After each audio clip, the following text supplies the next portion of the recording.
They've just taken his helmet off.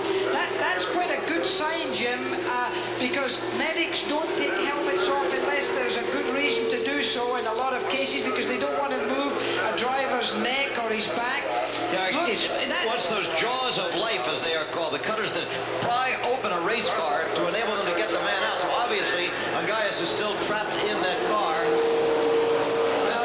This is the worst we've seen here in a while. There's a spectator outside the fence. There must have been either fuel or a part of some sort that flew through that wire fence there. Well, you can see pieces all over the place. The car obviously hit very hard, and while it was doing so, it scattered debris in amongst the spectators, even though there's a debris fence here all the way around the 2.5-mile oval of this accident. The car has already collided for the first time with the wall, and that is where I think these spectators have been injured, because look at the pieces. Yeah. Now the car goes and fire. It's a ball of fire. By now it's not only the alcohol that's burning, it's an oil tank that's ruptured, because that's when you can see that flame. Look at these wheels, suspension parts. We were speaking earlier of a deformable structure. I've never seen a race car deform as this one has. It obviously hit the wall at a very acute angle.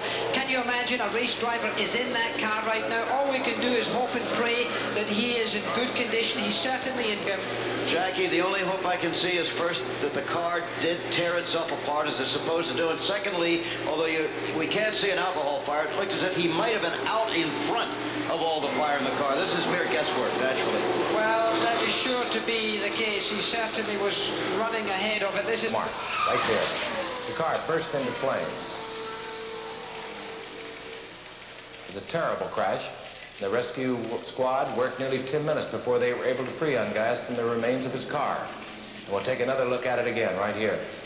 Losing control at a tremendous speed, crashing directly into the wall.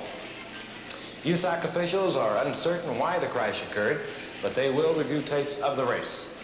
It's anticipated that Ongais will remain hospitalized. That is not the case with Danny Ongais. On the 64th lap, Ongais slammed into the outside wall coming out of turn 3. The car exploded on impact, burst into flames, and just seemed to disintegrate as it slowed agonizingly to a stop. You can see the driver, Ongais, nearly completely exposed in the front of the car. His right leg was badly injured. There's still some concern about saving it, but otherwise doctors say Ongais' condition is good. He spent more than 4 hours in surgery Sunday.